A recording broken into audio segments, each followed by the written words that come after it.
사랑의 하나님 감사합니다. 우리에게 복된 성탄절을 맞이케 하시니 감사합니다. 너무나도 우리를 사랑하여 주셔서 하늘의 영광 보좌 버리시고 낮고 낮은 이 땅에 인간의 몸을 입고 오신 예수님의 나심을 기뻐하고 감사하고 찬양합니다. 하나님, 이 시간 우리의 구원자 되신 그 주님만 기억하며 그 주님만 높이며 그 주님만 예배하는 복된 시간 될 수 있도록 인도하여 주시옵소서. 예배 가운데 함께 하실 성령 하나님을 사모합니다. 존귀하신 예수님의 이름으로 간절히 기도드립니다. 아멘. 우리 이 시간 함께 기쁜 마음으로 이 땅에 오신 예수님 찬양하며 나아가도록 하겠습니다. 천사 찬송하기를 거룩하신 구주께 영광 돌려보내세. 구주오늘 하셨네. 크고 작은 나라들 기뻐하다 하여라. 영광 받을 왕의 왕 베들레헴 나신 주. 영광 받을 왕의 왕 베들레헴 나신 주. 오늘 나신 예수를 하늘에서 내려와 저녁 오매 나셔서 사람 몸을 입었네. 세상 모든 사람들 영원하신 주님께 영광 돌려보내며 높이 찬양하여라. 영광 돌려보내며 높이 찬양하여라. 의로우신 예수를 영광의 왕이시고 세상 빛이 되시며 우리 생명 되시네. 죄인들을 불러서 거듭나게 하시고 영생하게 하시니 왕께 찬양하여라. 영생하게 하시니 왕께 영광 영광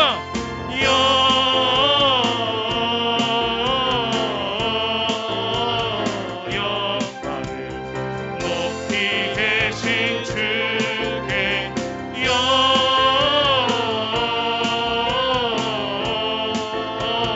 영광을 높이 계신 주님께. 천사들의 노래가 하늘에서 들리니 산과들이 기뻐서 이 절로 고백합니다. 한밤중에 목자는 양떼들을 지킬 때 아름다운 노래가 청아하게 들린다.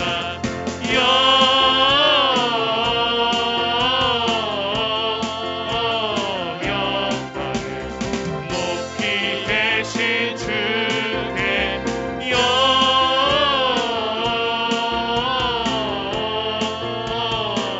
영광을 높이 계신 주님. 영광 영광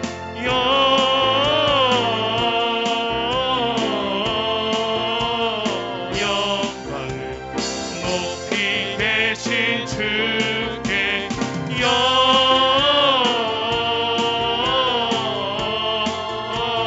영광을 높이 계신 주님께. 베들레헴 달려가 베들레헴 달려가 나신 아기 예수께 들어 경배합시다. 탄생하신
나셨네. 저 천사여 찬송 높이 불러서 이 광활한 천지에 울리려나. 주 하나님 앞에는 영광을 돌려 엎드려 절하세. 엎드려 절하세. 엎드려 절하세. 우주 나 엎드려 절하세. 엎드려 절하세. 엎드려 절하세. 엎드려 절하세. 우주 나 엎드려 절하세. 엎드려 절하세. 엎드려 절하세. 엎드려 절하세. 우주 나셨네. 하나님께 영광의 박수 올리겠습니다. 할렐루야. 우리 예수님께서 이 땅에 구원자로 왕으로 오신 귀한 성탄절입니다. 이 시간 그 주님만 기억하고 그 주님만 높이며 그 주님만 찬양하며 그 주님께만 예배하는 우리 모든 성도님들 되시기를 간절히 소망합니다. 우리 함께 마지막으로 우리 찬양 고백하며 나아가겠습니다.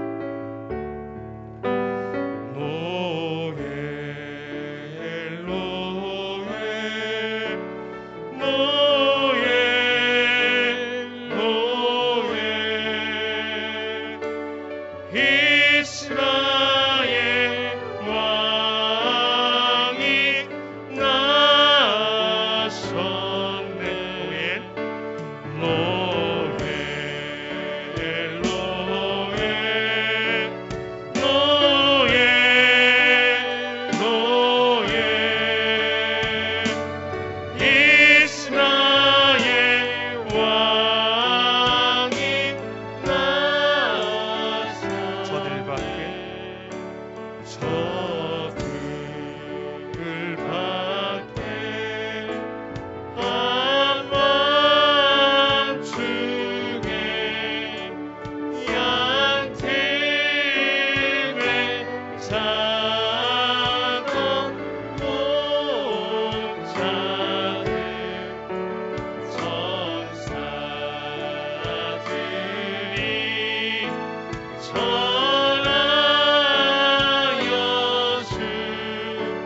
주 나신 소식 들려있네.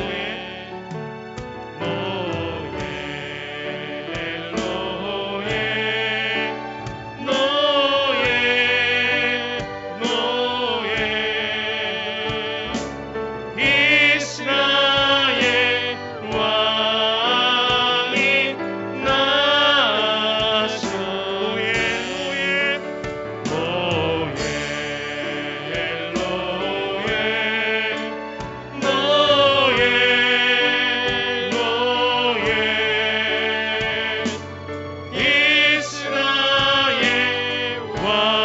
왕이 나셨네.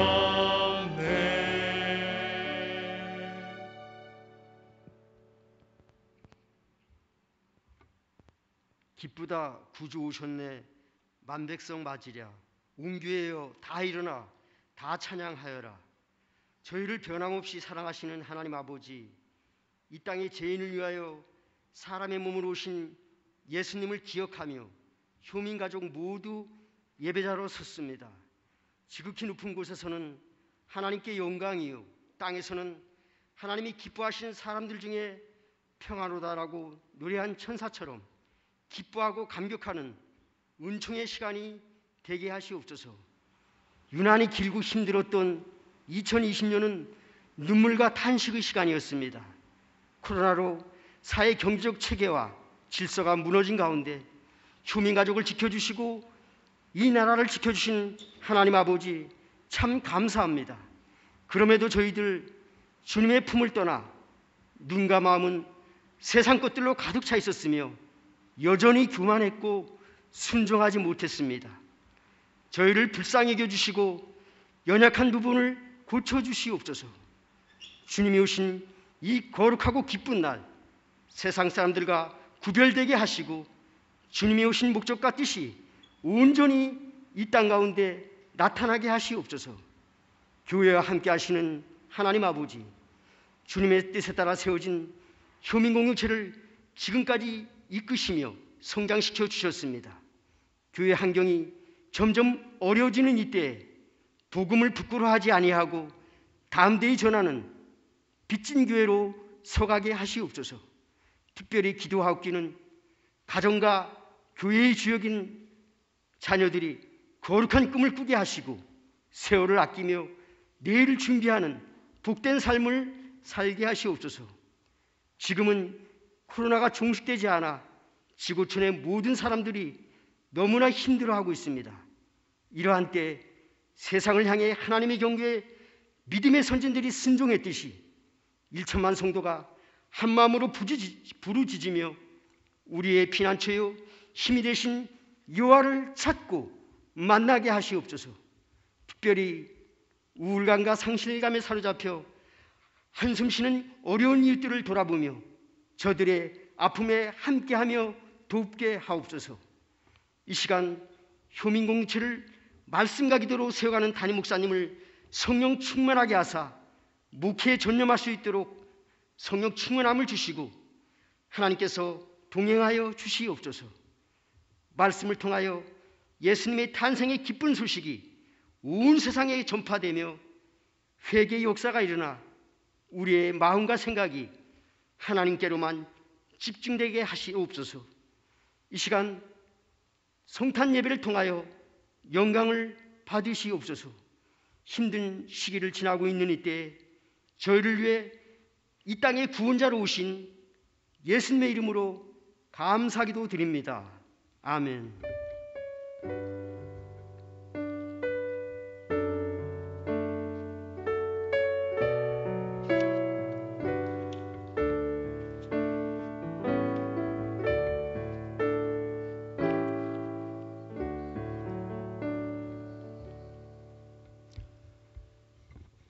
이 시간 사도신경으로 신앙 고백 함께 하시겠습니다.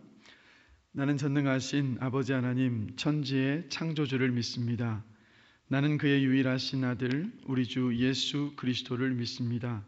그는 성령으로 잉태되어 동정녀 마리아에게서 나시고 본디오 빌라도에게 고난을 받아 십자가에 못 박혀 죽으시고 장사된 지 사흘 만에 죽은 자 가운데서 다시 살아나셨으며 하늘에 오르시어 전능하신 아버지 하나님 우편에 앉아 계시다가 거기로부터 살아있는 자와 죽은 자를 심판하러 오십니다. 나는 성령을 믿으며 거룩한 공교회와 성도의 교제와 죄를 용서받는 것과 몸의 부활과 영생을 믿습니다. 아멘. 네, 오늘 함께 보실 말씀은 신약성경 마태복음 1장 23절 한 절 말씀입니다.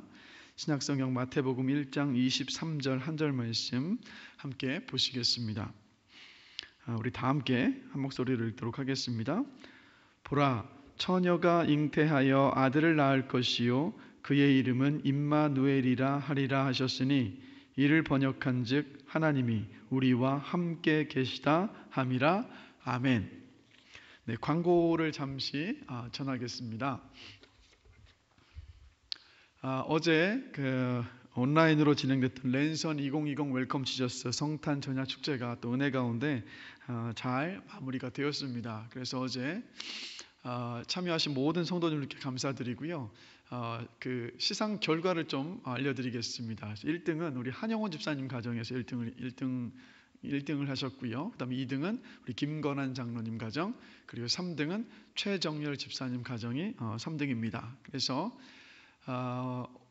저희 이제 교역자들이 이 시상 선물을 집으로 선물로 선물을 배달해 드리겠습니다. 그리고 1, 2, 3등의 1, 2, 3등에 뽑히지 못하신 나머지 가정들에게도 소정의 선물이 준비되어 있습니다. 이것도 역시 또 우리 교육자들이 또 가정에 또 선물을 또 배달해 드릴 테니까 또 받으시고 또 성탄의 기쁨을 누리시는 그런 하루가 되셨으면 좋겠습니다. 또 다음 광고 보시겠습니다. 송구 영신 예배가 12월 31일 이번 목요일 밤, 다음 주 목요일 밤이죠. 11시 30분부터 있습니다. 역시 온라인으로 진행이 됩니다. 온라인으로 진행되지만 그래도 한 해를 마무리하고 새해 첫 시작하는 이 시간들을 예배로 시작하시는 여러분들이 되셨으면 좋겠습니다. 다음 광고도 보겠습니다. 기부금 영수증 신청을 받습니다. 그래서 1층 로비에 비치된 기부금 영수증 신청서를 작성해서 사역지원실로 제출해 주시면 되겠습니다. 아마 주중에 시간을 내셔서 오셔서 작성을 하시거나 혹은 좀 사역지원실에 연락을 하셔서 거기에 필요한 이 정보를 전달해 주시면 기부금 영수증을 뽑아서 준비하도록 하겠습니다. 그리고 온라인 새벽 예배가 지금 계속해서 유튜브 채널에서 송출이 되고 있습니다. 그래서 많은 분들 또 가정에서 또 새벽 예배에 또 많은 동참을 해주시면 좋겠습니다. 그리고 유초등부 교사와 방송실을 섬겨주실 분들을 지금 찾고 있습니다. 그래서 여러분 많은 분들 좀 관심 가져주시고 또 많은 지원을 부탁드리겠습니다. 네, 광고 마쳤습니다. 네, 말씀을 나누겠습니다. 크리스마스가 되면요, 이 아이들이 아주 당연하게 그리고 당당하게 이렇게 말하죠. 크리스마스 선물 주세요라고. 그러면 저는 이렇게 묻습니다. 예수님 생일인데 왜 니네가 선물을 요구하고 선물을 받아야 되는 건데? 라고 물어요. 그러면서 문득 이런 생각이 들었습니다. 왜 크리스마스에 선물을 주는 것일까? 그리고 왜 크리스마스만 되면 우리는 트리를 꾸미는 것일까? 그래서 한번 인터넷을 한번 검색을 해봤습니다. 근데 검색을 해보니까 어떤 이방의 어떤 종교들에 대한 어떤 그런 의식에서 그것을 막기 위해서 바꾼 것이다. 이런 의견들이 대부분이더라고요. 그래서 가만히 한번 생각을 해보면서 이제 저만의 해석을 한번 해봤는데, 여러분 예수님께서는 우리의 죄를 대속하시기 위해서 십자가에 달려 죽으셨습니다. 십자가는 뭡니까, 여러분? 바로 나무죠. 그리고 나무에 달리신 예수님께서 저와 여러분에게 진정한 선물이 되십니다. 그래서 크리스마스에 이 나무의 크리스마스 트리를 장식하고 또 선물을 함께 나눈다는 것은 뭔가 생각을 해본다면, 우리 인생에 있어서 가장 귀하고 진정한 선물은 바로 예수 그리스도이십니다라는 것을 우리로 하여금 생각하게 하고 또 기억하게 하기 위함이 아닌가라는 생각을 해보게 됩니다. 그래서 여러분, 우리 예수라는 이름, 그 의미가 바로 뭐죠? 어제 랜선 웰컴 지저스 행사에서 그 퀴즈 문제로 나왔었는데, 바로 자기 백성을 죄에서 구원할 자이십니다가 바로 예수님의 이름의 그 뜻입니다. 그런데 우리 예수님은 그 이름 외에도 오늘 함께 읽은 본문을 보면 또 어떤 이름을 가지고 계십니까? 바로 임마누엘이라는 이름을 또 가지고 계세요. 그래서 이 임마누엘이라는 단어를 보면, 임은 히브리어로 함께라는 뜻이고요, 마누는 우리라는 뜻이고, 그리고 마지막에 엘이 바로 하나님이라는 뜻입니다. 그래서 이걸 다 조합해 본다면 어떤 의미입니까? 하나님께서 우리와 함께 하신다라는 의미예요. 이게 바로 예수님의 이름입니다. 그렇다면 하나님께서 예수님께서 이 땅에 태어나실 것을 약속하시면서 임마누엘이라는 이름을 주셨다면, 그 이름을 통해서 우리 모두에게 전달하고 싶으셨던 메시지가 분명히 있을 것이라는 거예요. 그래서 오늘은 이 임마누엘이라는 이름 속에서 하나님께서 또 오늘을 살아가고 있는 저와 여러분들에게 무엇을 전해주기를 원하시는가 함께 생각해 보면서 은혜를 나누고자 합니다. 자, 먼저 여러분, 이 임마누엘이라는 이름을 통해서 저와 여러분에게 하나님께서 무엇을 말씀하고 계시냐면, 하나님께서 우리를 끝까지 사랑하신다라는 것을 지금 말씀해 주고 계세요.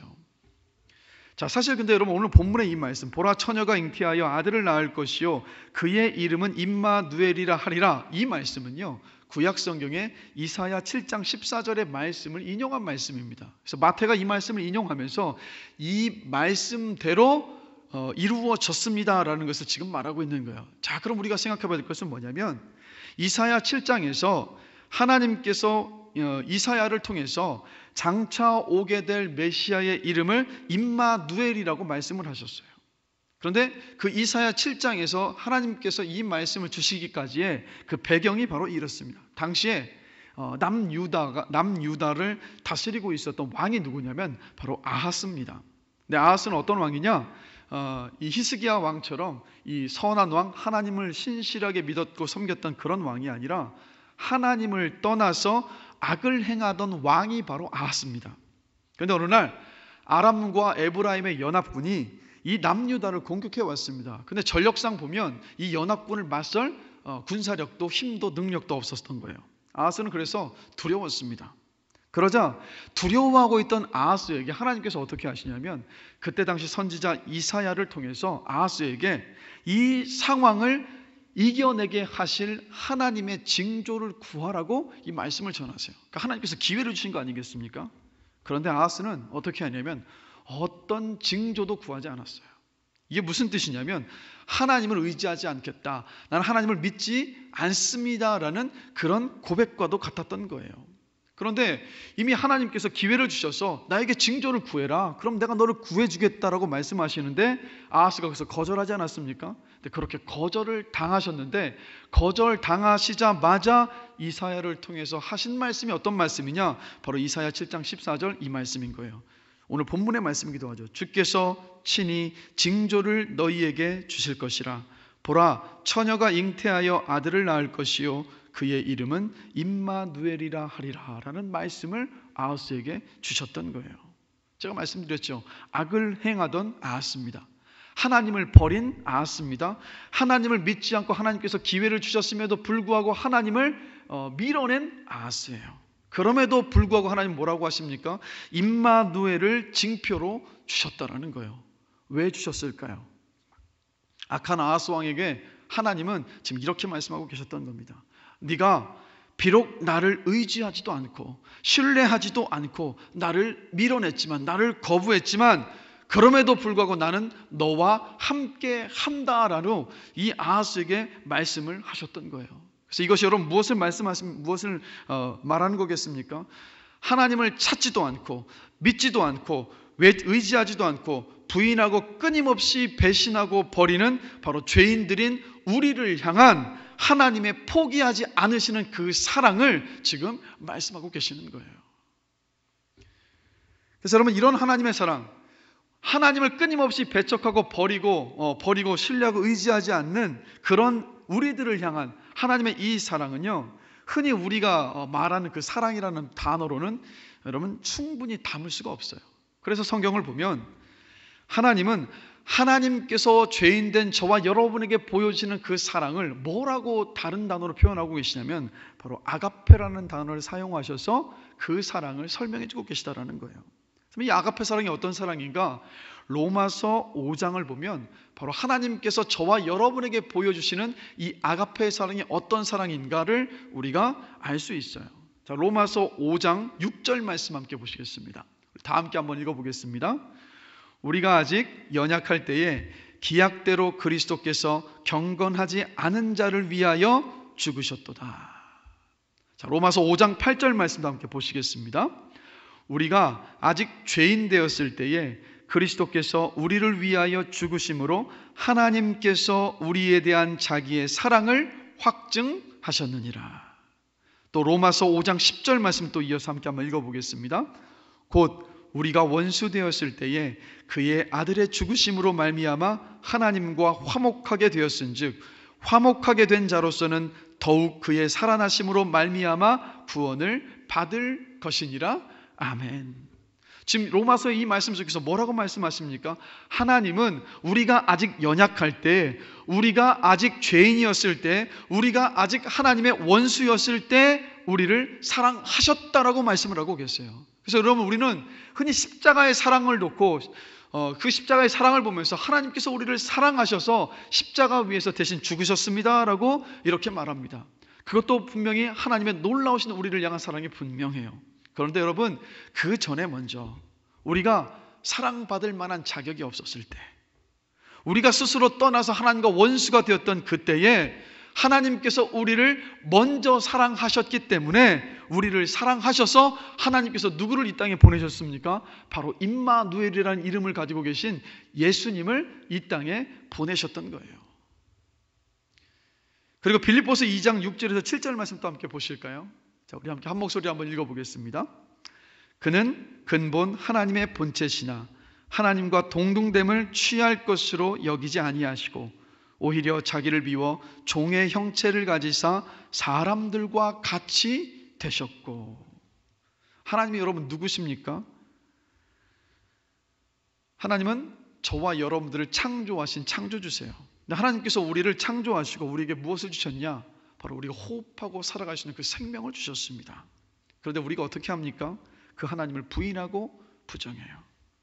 그런데 그렇게 하나님을 부인하고 부정하는 죄인인 우리를 위해서 자신을 비우시고 자원하셔서 기쁨으로 이 땅에 오셨어요. 여러분, 우리를 한번 돌아보면요, 우리는 내가 누릴 수 있는 어떤 권리 하나를 포기해도요, 그것을 희생해도요, 우리는 어깨를 으쓱하면서 그것을 사람들에게 내세우고 싶고 또 자랑하고 싶어 합니다. 여러분, 예수님은 하나님이셨어요. 하나님이셨는데 모든 영광을 버리시고 인간과 같은 모습이 아니라, 저와 여러분과 비슷한 모습이 아니라 우리와 똑같은 모습으로 이 땅에 오셨어요. 우리를 창조하신 하나님께서 피조물인 우리와 같은 모습으로 오셨어요. 그런데 그것도 어떤 모습으로요? 아주 작은 아기의 모습으로, 그리고 낮고 천한 말 구유 위에 오셨습니다. 시간을 창조하시고 시간을 지금도 시간을 다스리고 계시는 하나님이신데, 바로 우리의 이 시간 속으로 그 하나님께서 들어오셨다라는 거예요. 자신을 비우시고. 왜 오셨습니까? 그 이유는 딱 한 가지입니다. 바로 저와 여러분들을 사랑하시기 때문이라는 거예요.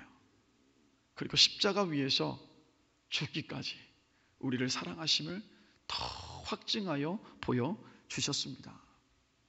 그래서 여러분, 성경에 두 기둥을 이루고 있는 신학이 있는데요, 바로 두 가지인데 어떤 거냐면 창조신학과 구원신학입니다. 이게 두 기둥이죠. 여러분, 하나님의 창조를 보시면 하나님의 위대하심과 그 영광과 하나님의 그 전지전능하심이 나타나요. 반면에 하나님의 구원에는 저와 여러분들을 향한 하나님의 그 뜨거운 사랑이 나타납니다. 하나님께서 창조를 하실 때 어떻게 창조하셨습니까? 말씀으로 온 우주 만물들, 그리고 저와 여러분들을 만드셨어요. 창조하셨어요. 반면에 구원은 어떻게 하셨습니까? 구원은요, 수많은 세월을 하나님께서 인내하시면서 예수님을 십자가에 못 박기까지 하시면서 바로 그 구원을 이루신 모습을 봐요. 분명히 하나님은요, 죄인된 저와 여러분들을 완전히 버리고요, 새로운 어떤 사람을 창조하실 수 있으셨습니다. 그러나 하나님은 저와 여러분들을 끝까지 사랑하셔서 어떻게 하셨습니까? 우리를 막 멸하시고 다시 시작하신 것이 아니라 우리를 끝까지 사랑하셔서 끝까지 우리를 인내하시고 기다리시면서 예수 그리스도를 통해서 구원을 이루신 모습을 봐요. 그렇기 때문에 임마누엘로 오신 그 예수님께서 나신 이 크리스마스는 바로 무엇을 말씀하고 있느냐? 바로 저와 여러분을 향한 하나님의 끝없는 사랑을 분명히 보여주고 있습니다. 그래서 여러분, 이 크리스마스에 다른 것을 먼저 기억하실 것이 아니라 하나님께서 나를 끝까지 사랑하시는, 포기하지 않으시는 그 사랑을 생각하시면서 그 안에서 우리 주님께 기쁨과 감사의 고백을 돌려드리는 우리 모두가 되기를 주님의 이름으로 간절히 축원합니다. 여러분, 어떤 화가가요, 이 흰 종이 위에 아무 낙서나 해보십시오 라고 이야기를 합니다. 그러자 사람들이 그 흰 캔버스 위에다가 막 낙서를 해요. 그러자 그 화가는 어떻게 하냐면 그 낙서로 멋진 그림을 완성을 했습니다. 여러분, 죄인이고 하나님의 원수였던 우리를 위해 예수님을 이 땅에 보내신 하나님의 사랑이 낙서가 되어 있는 그 그림을 멋진 작품으로 만든 것과도 같다라는 거예요. 무슨 뜻이냐면 하나님께서 저와 여러분에게 지금 임마누엘의 그 예수님을 우리 가운데 보내주시면서 이렇게 말씀을 하고 계신 겁니다. 낙서 같은 너의 인생 속에서도 기필코 포기하지 않고 위대한 작품을 너의 인생 가운데 내가 만들어낼 것이다. 모든 것을 합력해서 내가 반드시 선을 이룰 것이다. 너를 향한 나의 사랑은 어떤 낙서 따위도 막을 수 없다라고 주님께서 저와 여러분에게 말씀을 하고 계십니다. 그래서 여러분, 하나님이 우리와 함께 하신다는 임마누엘이라는 이름을 통해서 지금 저와 여러분에게 하나님께서 여러분 이렇게 말씀하고 계신 거예요. 성진아, 내가 너를 사랑했고 지금 너를 사랑하고 있고 너를 끝까지 영원히 사랑할 것이다 라고 말씀하고 계십니다. 그래서 이 크리스마스에 이 하나님의 끝없는 사랑으로 말미암아서 기쁨과 또 감사함의 고백이 넘쳐나는 그런 시간이 되시기를 다시 한번 주님의 이름으로 축원합니다. 두 번째로 이 임마누엘이라는 이름을 통해서 무엇을 하나님께서 우리에게 말씀해 주고 계시냐면 하나님께서 우리를 붙들고 계시다라는 것을 말씀해 주고 계세요. 여러분, 예수님께서 처녀의 몸에서 성령으로 잉태되어서 태어나셨습니다. 그렇게 태어나셔야만 했던 이유는 뭐냐면 모든 인류의 죄를 담당하시려면 죄가 없으셔야 했기 때문이에요. 그래서 다른 인간들처럼 아버지와 어머니를 통해서 태어났다면 예수님도 우리와 똑같은 죄인이실 수밖에 없으셨습니다. 그러나 성령으로 동정녀 처녀 마리아의 몸을 통해서 태어나셨기 때문에 하나님은 죄가 없으셨던 하나님이실 수 있으셨던 거예요. 그리고 동시에 완벽한 인간이실 수 있으셨습니다. 완전한 인간이셨기 때문에 우리의 모든 죄를 대신 지시고 십자가 위에 하나님께서 받으실 만한 그 제물로 바쳐주실 수 있으셨던 거예요. 그리고 여러분, 예수님께서 우리와 똑같은 인간의 몸으로 오신 또 다른 이유가 있습니다. 히브리서 4장 15절과 16절의 말씀 함께 한번 보시겠습니다. 우리 다 함께 읽겠습니다. 우리에게 있는 대제사장은 우리의 연약함을 동정하지 못하실 리가 아니요 모든 일에 우리와 똑같이 시험을 받으신 이로되 죄는 없으시니라. 그러므로 우리는 긍휼하심을 받고 때를 따라 돕는 은혜를 얻기 위하여 은혜의 보좌 앞에 담대히 나아갈 것이니라. 아멘. 뭐라고 지금 말씀하고 계십니까? 우리와 똑같은 육신의 옷을 입고 오신 예수님은 저와 여러분들이 인생 속에서 겪는 모든 아픔과 질고를 다 겪으셨다는 거예요. 오해를 받으셨고 배신당하셨고 전부 다 떠난 자리에 홀로 남으셨습니다. 단 한 번도 끊어지지 않았던 아버지 하나님과의 그 단절의 아픔을 경험하셨고 십자가에서 온몸이 찢겨나가는 그 육체의 아픔과 고통을 온전히 다 경험하신 분이 바로 우리 예수님이셨습니다. 여러분, 누구나 넘어질 수 있습니다. 우리 모두 넘어질 수 있어요. 그리스도인들이라고 해서 예외가 아니라는 거 다들 알고 계시죠? 어느 날 갑자기 우리 모두 건강을 잃을 수도 있습니다. 예기치 못한 사고를 만날 수도 있습니다. 사업의 실패로 낙심할 때도 있습니다. 가까운 사람과 관계가 어그러져서 그 상처 가운데 아파할 수도 있습니다. 또 배신의 상처 때문에 몸서리 쳐질 때도 있어요. 오해를 받기도 하고 나 혼자만 있는 것은 아닌가 짙은 외로움 속에 우리가 휩싸일 수도 있습니다. 그런데 여러분, 우리가 겪은 이 모든 것을 겪으신 예수님께서 또 우리와 함께 하시면서 시편 37편 23절과 24절 말씀을 보면 이렇게 말씀을 하고 계신 모습을 봐요. 여호와께서 사람의 걸음을 정하시고 그의 길을 기뻐하시나니 그는 넘어지나 아주 엎드러지지 아니함은 여호와께서 그의 손으로 붙드심이로다. 그럼 이 약속은 지금 바로 저와 여러분에게 임마누엘의 그 주님께서 우리 인생의 모든 질고를 다 알고 계신 그 주님께서 우리에게 주시는 약속이라는 거예요. 이게 무슨 뜻이겠습니까? 괜찮아. 너의 존재 자체가 나에게는 너무나도 큰 기쁨이란다. 그러니 힘들고 어려운 그 자리에서 주저앉지 말고 다시 시작할 수 있어. 내가 너를 일으켜 세워줄게. 넘어져도 잠시 동안이야. 아주 엎드러지지 않을 거야. 내가 너를 붙들고 있기 때문이야. 다시 일어서자. 다시 일어서거라 라고 주님께서 지금 저와 여러분에게 말씀을 하고 계신 거예요. 그래서 여러분, 주님께서 우리를 붙들어주고 계시는 수많은 어떤 인생의 기록, 인생의 역사들이 성경 속에 너무도 많이 기록되어 있지 않습니까? 특별히 여러분 구약 성경을 보면 다니엘이 있어요. 다니엘이 누굽니까? 바벨론의 느부갓네살 왕의 유다 1차 침공 때 나라가 이제 멸망을 당하고 바벨론 포로로 끌려간 사람 가운데 한 사람이 바로 다니엘입니다. 근데 포로로 끌려간 그 바벨론에서 다니엘은 어떻게 됩니까? 그 나라의 총리가 됐어요. 근데 일처리가 워낙 뛰어나서 다니엘은 왕의 신임을 얻었습니다. 그런데 이 모습, 이를 시기한 다른 관리들이 다니엘을 고발할 근거를 찾으려 했죠. 그러나 아무것도 찾을 길이 없었어요. 그러자 결국 이들이 어떻게 합니까? 30일 동안 왕 외에 다른 신이나 사람에게 무엇인가 기도하거나 간구하는 사람은 사자굴에 집어넣자라는 이 법령을 만들고 왕에게 간청을 해서 그 법령을 공포해 버립니다. 왕의 허락을 받아낸 거예요. 근데 다니엘은 여러분 어떻게 합니까? 이 공포된 법을 알면서도 언제나 그랬던 것처럼 예루살렘을 향해서 3번 무릎을 꿇고 하나님께 간절히 기도했어요. 여러분 어떤 기도였습니까? 목숨을 건 기도였어요.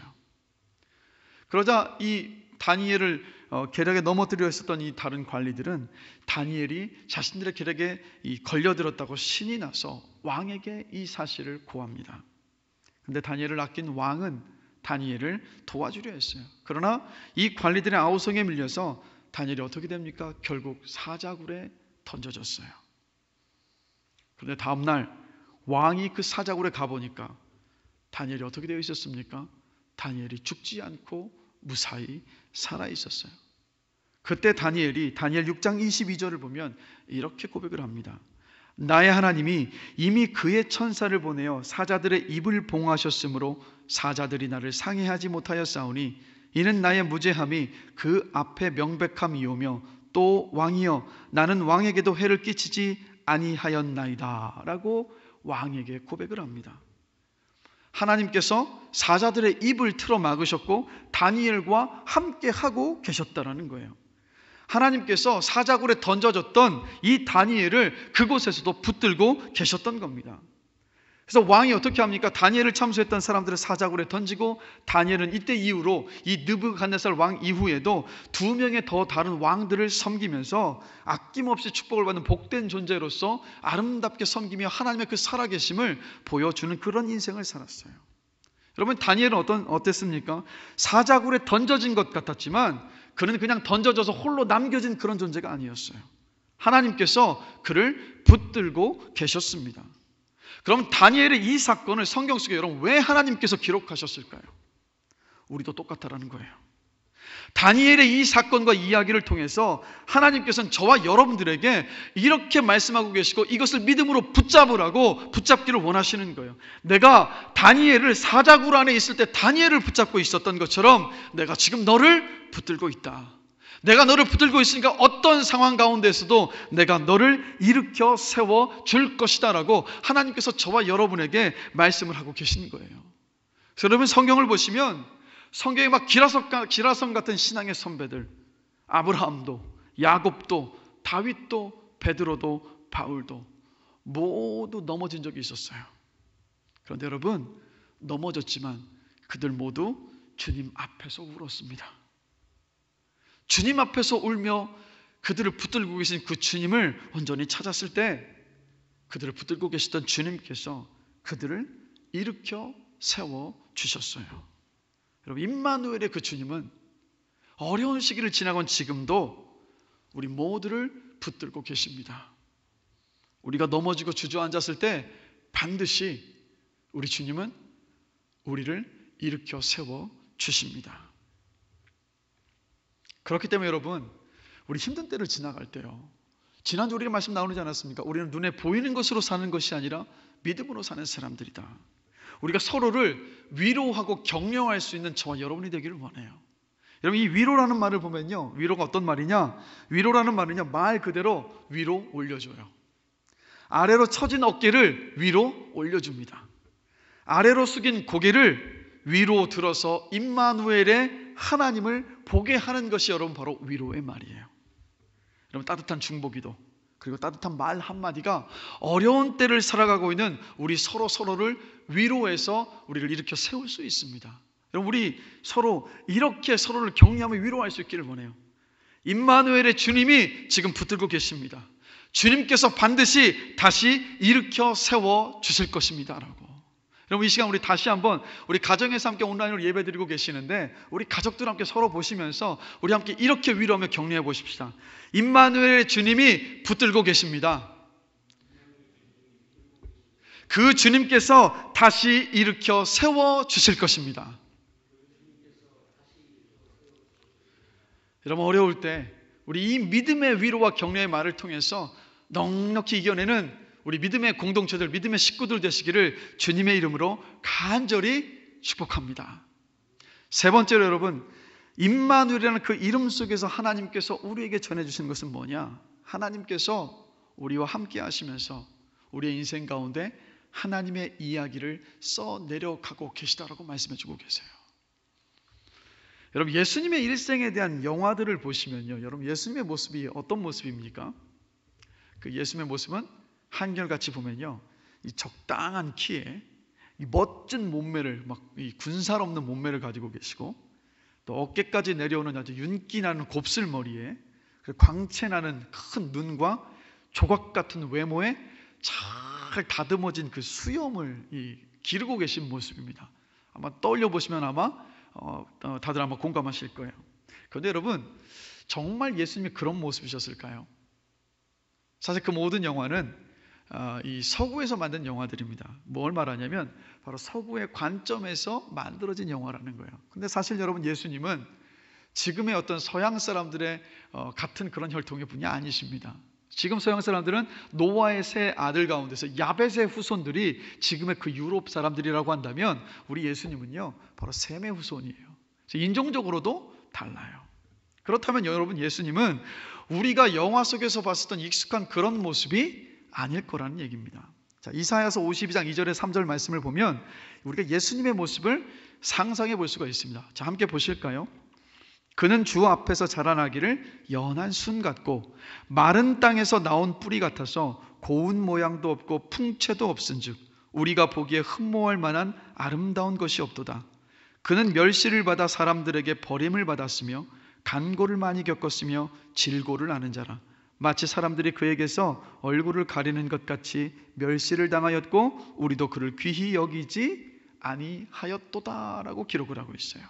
자, 이 말씀을 통해서 보면요, 분명히 이 말씀이 여러분 예수님의 외모만을 말씀하고 있는 말씀은 아닙니다. 그러나 말씀을 통해서 우리가 짐작해 볼 수 있는 것은 예수님의 외모가 우리가 흔히 영화 속에서 보는 것처럼 인간적인 매력이 넘치는 그런 외모를 가지고 계시지 않으셨다라는 것을 우리가 알 수 있어요. 더군다나 여러분, 예수님은 목수로 사셨습니다. 목수라는 것은 여러분 거친 노동을 하셨다는 말이지 않겠습니까? 그렇다면 우리 상상해 보건대 예수님의 그 손과 얼굴에는 거친 그 삶의 흔적이 가득했을 거라는 거예요. 그리고 이 땅에 오실 때도 우리 예수님은 연약한 아기의 모습으로 오셨습니다. 그리고 낮고 천한 것, 더 이상 낮아질래야 낮아질 수 없었던 말 구유 위에 오셨어요. 근데 그런 예수님이 자라나셔서 성인이 되셨는데도 조금 전에 살펴봤던 것처럼 인간적인 매력이 넘치는 그런 모습이 아니라 거친 삶의 흔적이 고스란히 담겨 있었던 바로 그런 모습이셨다는 거예요. 그럼 우리는 이런 질문을 한번 던져봅니다. 왜 예수님께서 이런 모습으로 오셨을까? 왜 예수님께서 이런 모습으로 오셨을까? 그 이유는 바로 여기에 있습니다. 누구라도 예수님께 다가올 수 있도록 하시기 위해서 우리 주님 이런 모습으로 오셨던 거예요. 여러분, 예수님께 왔던 사람들을 보면 어떤 사람들이었으면 이런 사람들이었어요. 자, 예수님을 따랐던 사람들은 중에 어떤 사람들은 당시에 지금의 국회의원과도 같은 사내들인 공회의 니고데모가 주님을 따랐습니다. 부자였었던 아리마대 요셉이 주님을 따랐죠. 또 베드로와 야고보와 안드레와 요한과 빌립은 어떤 사람들이었습니까? 갈릴리의 어부였어요. 마태는 매국노, 국민의 고요를 빨아먹는 사람이었던 바로 세리였습니다. 또 셀롯이라고 불렸던 시몬은 누구냐? 유대의 자기 나라의 독립을 위해서 막 무장투쟁을 했었던 바로 열심당원이었어요. 또 사도 바울은 어떤 사람이었습니까? 예수님을 믿는 그리스도인들을 핍박하고 잡아 가두고 죽이던 사람이 바로 사도 바울이에요. 보십시오. 예수님을 누가 따랐습니까? 누구라도 모든 사람들이 다 예수님을 따르고 예수님께 올 수 있었던 모습을 봐요. 그래서 예수님께서는 그렇게 낮고 천한 모습으로 또 매력적이지 않은 어떤 그런 모습으로 이 땅 가운데 오셔서 누구라도 예수님께로 오게 하셨다라는 겁니다. 왜 오게 하셨습니까? 누구라도? 그 이유는 예수님은 누구라도 다 부르셔서 주님과 함께, 주님께서 그들과 함께 하시면서 그들에게 주님과 함께 하고 있는 그 스토리가 있는, 이야기가 있는 그러한 삶으로 주님께서 부르셨다라는 거예요. 이게 무슨 뜻이냐면 바로 우리 주님과 깊이 동행하는 시간이 있는 인생으로, 하나님을 미친 듯이 사랑하는 그 마음이 기록되어 있는, 마음을 담긴 그 인생의 이야기가 있는 그런 인생으로, 또 하나님의 나라를 위해서 아낌없이 내가 가진 모든 것들을 다 바쳤던 그런 스토리가 있는 아름다운 삶의 자리로 주님께서 저와 여러분들을 부르셨던 겁니다. 그래서 여러분, 임마누엘로 오신 예수님은요, 지금도 저와 여러분과 함께 하시면서 당신의 이야기를 우리 인생 가운데 여러분 써내려가고 계시다라는 거예요. 바로 주님의 그 삶이 우리의 삶이 되고 주님의 이야기가 우리의 이야기가 되는 그 삶을 지금도 여러분의 삶 가운데 빚어가고 계십니다. 그래서 사도 바울이요, 예수님과 함께 동행하면서 그의 인생 가운데 빚어냈었던 아름다운 그 삶을 이렇게 고백하고 있는 모습을 봐요. 갈라디아서 6장 17절 말씀입니다. 우리 함께 한 목소리 한번 읽어보겠습니다. 이후로는 누구든지 나를 괴롭게 하지 말라. 내가 내 몸에 예수의 흔적을 지니고 있노라. 바울이 뭐라고 말합니까? 내 몸에 예수의 흔적을 지니고 있다. 여기서 이 흔적이라는 말은 헬라어로 스티그마입니다. 낙인이라는 뜻이에요. 당시의 가축이나 노예의 몸에 주인의 소유라는 것을 증명하는 어떤 화인이나 문신 같은 것을 새겼는데 이게 바로 스티그마, 낙인입니다. 그런데 여러분, 이 예수의 흔적을 바울이 가지고 있다고 했는데 여러분, 이게 무슨 뜻일까요? 바울의 몸에 예수님처럼 손과 발에 못자국을 가지고 있었다는 그런 뜻이었을까요? 아니면 자기 몸에 주님을 향한 신앙을 고백하는 어떤 문신을 가지고 있었다는 그런 뜻이었을까요? 아니에요, 여러분. 그런 뜻이 아니라 내 몸에 예수의 흔적을 가지고 있다는 이 말의 의미는 바로 예수님을 뜨겁게 사랑하며 주님과 동행했었던 그 삶의 이야기가 내 인생 가운데 가득하다라는 바로 그런 고백이었습니다. 그러니까 삶의 여건에 상관없이 예수님을 사랑한 자신의 그 삶의 이야기를, 그래서 바울이요, 고린도후서 11장 23절에서 27절을 보면 이렇게 고백하고 있는 모습을 봐요. 그들이 그리스도의 일꾼이냐 정신없는 말을 하거니와 나는 더욱 그러하도다. 내가 수고를 넘치도록 하고 옥에 갇히기도 하고 더 많이 하고 매도 수없이 맞고 여러 번 죽을 뻔하였으나 유대인들에게 40에서 하나 감한매를 5번 맞았으며 3번 태장으로 맞고 1번 돌로 맞고 3번 파선하고 일주야를 깊은 바다에서 지냈으며 여러 번 여행하면서 강의 위험과 강도의 위험과 동족의 위험과 이방인의 위험과 시내의 위험과 광야의 위험과 바다의 위험과 거짓 형제 중의 위험을 당하고 또 수고하며 애쓰고 여러 번 자지 못하고 줄이며 목마르고 여러 번 굶고 춥고 헐벗었노라 라고 바울이 고백하는 모습을 봐요. 사도 바울의 몸에는요, 주님을 사랑해서 주님과 동행하면서 그 주님을 전했었던 그 이유로 인해서 그 몸에는 돌판매질과 몽둥이로 맞은 그 흔적들이 있었습니다. 그리고 수많은 노고의 흔적들도 있었는데 이 모든 흔적들이 바로 어떤 흔적입니까? 바로 주님을 사랑한 흔적, 주님과 동행했던 흔적이었어요. 그래서 바울 사도의 전체 삶은 어떤 삶이냐? 바로 바울이 예수님을 뜨겁게 사랑한 그 인생의 스토리가 있었던 그런 삶이었던 겁니다. 바울과 함께 하시는 주님은 바로 바울의 그 삶 가운데 당신의 삶을 그 바울의 인생 가운데 써내려 가셨던 거예요. 지금도 여러분, 우리 주님은 주님을 믿고 주님과 동행하는 많은 사람들에게 당신의 이야기를 써내려 가고 계십니다. 여러분, 닉 부이치치라는 분을 다들 아시죠? 한번 사진 한번 띄워주실까요? 이분은요, 테트라 아멜리아 신드롬이라는 희귀병으로 태어날 때부터 양팔과 한 다리가 없이 태어났습니다. 그리고 한쪽 발에도 겨우 발가락 2개만 있는 그런 분이에요. 그래서 여러분, 어릴 때 자신의 이 처지에 절망해서 닉 부이치치는 3번이나 자살을 시도할 만큼 참 괴롭고 힘든 어린 시절을 보내야만 했습니다.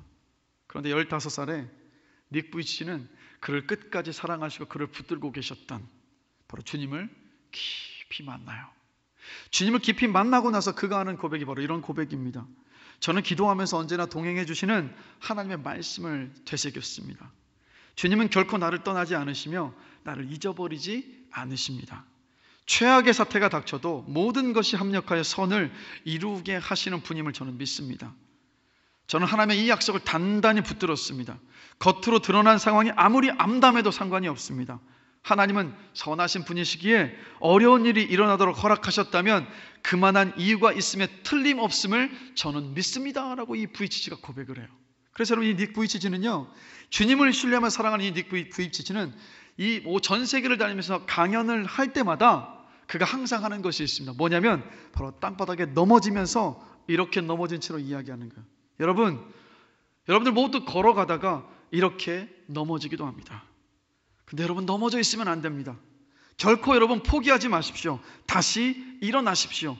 나는 100번이라도 다시 시도할 겁니다 라고 하면서 이 말을 땅에 대고, 바로 저 몸으로요, 이 말을 땅에 대고 힘들게 일어나는 거예요. 겨우 일어난 다음에 닉 부이치치가 이렇게 청중들을 향해서 고백합니다. 하나님께서 저에게 특별한 은사와 능력을 주셨습니다. 넘어졌다가 일어서기만 해도 사람들이 감동을 받아요. 저도 일어서는데 여러분들이 못 일어설 것이 없지 않습니까? 여러분, 닉 부이치치는 그와 동행하시고 그를 붙들고 계시고 그를 끝까지 사랑하시는 그 주님을 만남으로 인해서 죽음을 시도할 만큼 절망적인 인생이었지만 그 자리에서 일어설 수 있었습니다. 그리고 지금도 함께 하시는 하나님과 함께 전 세계를 다니면서 많은 사람들에게 도전하고 있고 그들에게 함께 하신 하나님의 놀라우신 사랑과 그 섭리하심을 증거하고 있는 그러한 삶을 지금도 살아가고 있습니다. 여러분, 지금 코로나로 인해서 우리가 어려운 때를 지나가고 있습니다. 근데 저는 이때 여러분이 아시는 것처럼 이 땅에 많은 교회들이 어려움 가운데 있는 교회들이 참 많습니다. 이번 주간에 들어보니까 서울의 한 대형 교회는 굉장히 큰 대형 교회인데 재정적으로 너무 어려운 가운데 있어서 소유하고 있었던 땅을 팔아야지만이 그 모든 것들을 유지할 수 있는 어떤 그런 위기의 상황 가운데 놓여 있다라는 거예요. 그 이야기를 함께 들어보면서 우리 교회라고 해서 뭐 아주 어려움이 없는 그런 상황이 있는 것이 아닙니다. 분명히 우리 교회도 어려운 상황들을 지나가고 있어요. 그런데 가만히 한번 돌아보니까 이 어려운 때이지만 하나님께서 우리 교회를 붙들고 계시고 그때마다 채워주시는 그 은혜 때문에 지금까지 올 수 있었다는 것을 확인하면서 주님 앞에 감사할 수 있었습니다. 여러분, 우리 교회를 붙들고 계신 하나님께서 여러분의 그 삶과 인생도 지금 붙들어주고 계십니다. 그리고 붙들어주시는 그 시간들을 통해서 하나님께서 지금 무엇을 하고 계시냐면 바로 여러분의 인생 가운데 우리 교회 안에 하나님의 그 스토리, 하나님께서 우리 교회를 붙들어주고 계시고 우리와 함께하고 계셨다는 그 이야기를 지금 만들어가고 계신 줄로 저는 믿습니다. 이 어려운 때가 다 지나간 뒤에 우리 모두가 다 함께 고백할 그 순간들이 반드시 올 거예요. 그때 하나님께서 우리를 붙잡으셨고 우리를 지키셨고 우리를 일으켜 세워주셨습니다라고 저와 여러분의 인생 가운데 멋진 하나님의 스토리를 반드시 이루실 것입니다. 여러분, 이 믿음으로 살아간 저와 여러분들 되시기를 주님의 이름으로 간절히 축원합니다. 말씀을 마무리하겠습니다. 여러분, 질문을 드릴게요. 여러분, 행복한 인생이란 무엇일까요? 행복한 인생이 무엇이라고 생각하십니까? 행복한 인생은요, 하나님을 깊이 사랑한 스토리가 있는 인생입니다. 하나님과 동행한 스토리가 있는 그 인생이 여러분 정말 행복한 인생이에요. 반면 여러분, 초라한 인생은 어떤 인생일까요? 하나님과 동행한 이야기, 하나님을 뜨겁게 사랑한 이야기가 하나도 없고 그냥 내 욕심만을 따라서 나만을 위해서 쫓아 살아온 인생이 여러분 가장 초라한 인생입니다. 여러분, 예수님은요, 우리를 죄에서 구원하시기 위해서 하늘 영광 버리시고 이 땅에 오실 만큼 우리 모두를 사랑하십니다. 우리의 죄를 대신 짊어지시고 십자가에서 죽으실 만큼 우리를 지금도 사랑하십니다. 부활하셔서 영원히 주님과 얼굴을 맞대고 있을 그 천국의 소망을 저와 여러분에게 주실 만큼 우리를 사랑하십니다. 그리고 주님은 우리를 끝까지 포기하지 않으시고 우리를 사랑하세요. 그리고 지금 저와 여러분들을 주님의 그 강한 오른팔로 붙들고 계십니다. 여러분, 이 믿음 안에 굳게 서십시오. 그리고 그 믿음 안에서 주님을 사랑하시면서 주님과 동행하면서 주님을 사랑하고 주님과 함께한 아름다운 스토리가 풍성한 복된 인생들이 되시기를 주님의 이름으로 간절히 축원합니다. 이 시간 들었던 말씀을 생각하시면서 우리 함께 찬양하기를 원합니다. 오늘 이 크리스마스를 맞아서 주님께서 이렇게 말씀하시는 것 같아요. 다른 거 바라보지 말고, 다른 거 붙잡지 말고, 너를 붙들고 있고 너와 함께하고 있는 내 안에 거해라 라고 주님께서 말씀하고 계시는 것 같습니다. 우리 다 함께 찬양하시겠습니다.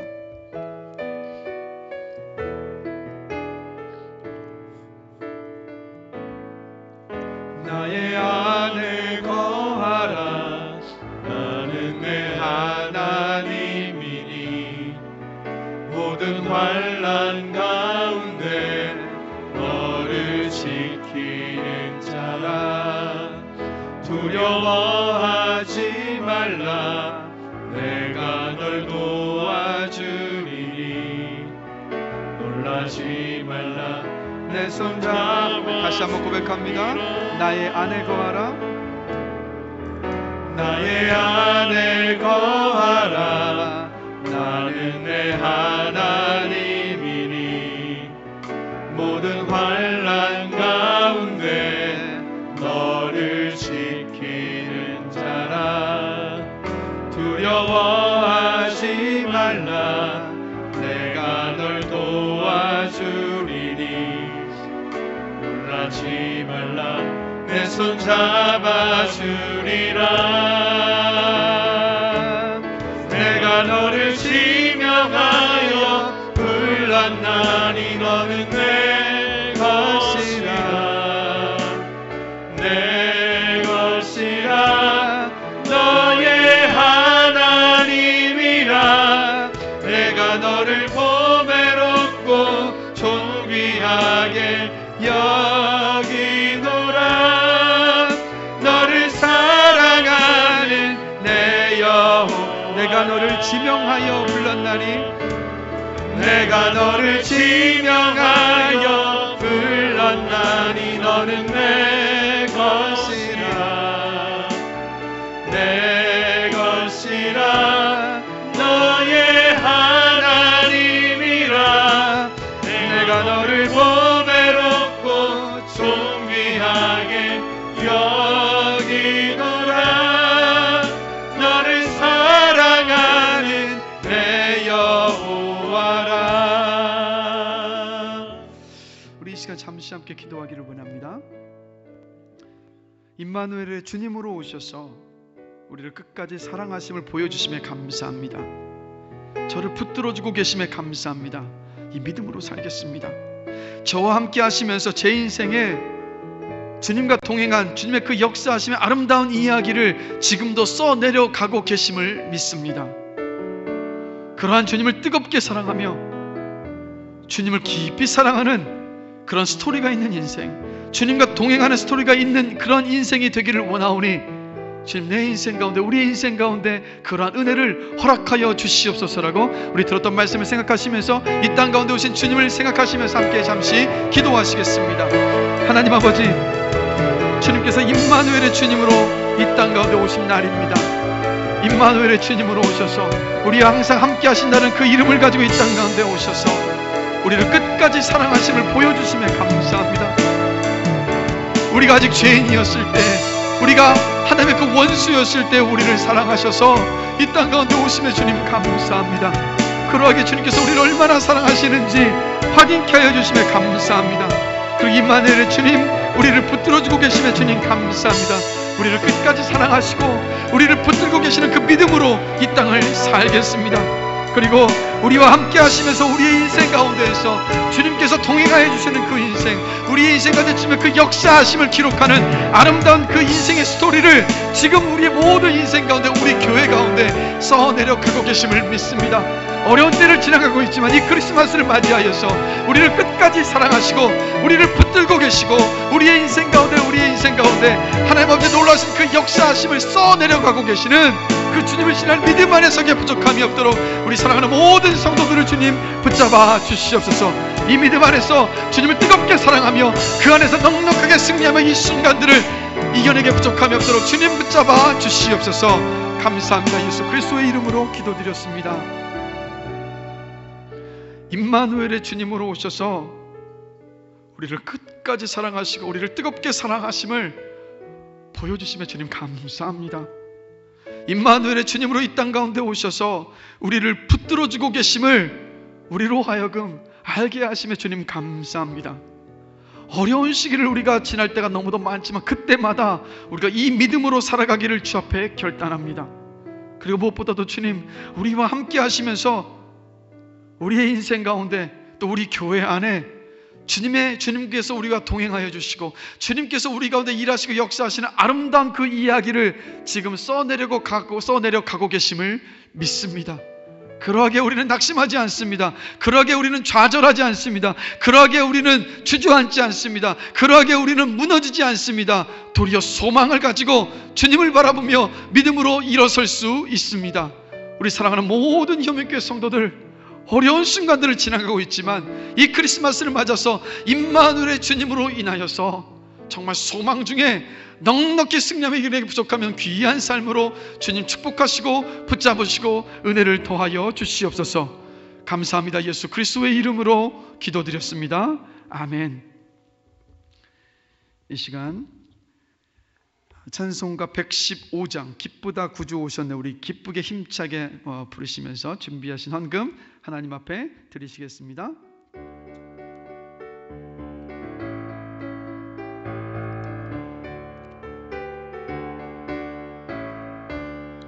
기쁘다 구주 오셨네, 만 백성 맞아라. 온 교회여 다 일어나, 다 찬양하여라, 다 찬양하여라, 다 찬양하여라. 구세주 탄생했으니 다 찬양하여라.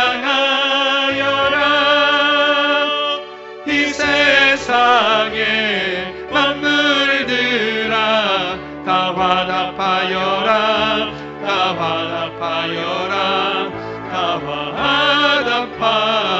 화답하여라. 온 세상 죄를 사하려 주 예수 오셨네. 죄와 슬픔 몰아내고 다 구원하시네, 다 구원하시네, 다 구원하시네. 은혜와 진리 되신 주 다 주관하시니, 만국 백성 구주 앞에 다 경배하여라, 다 경배하여라, 다 경배하여라.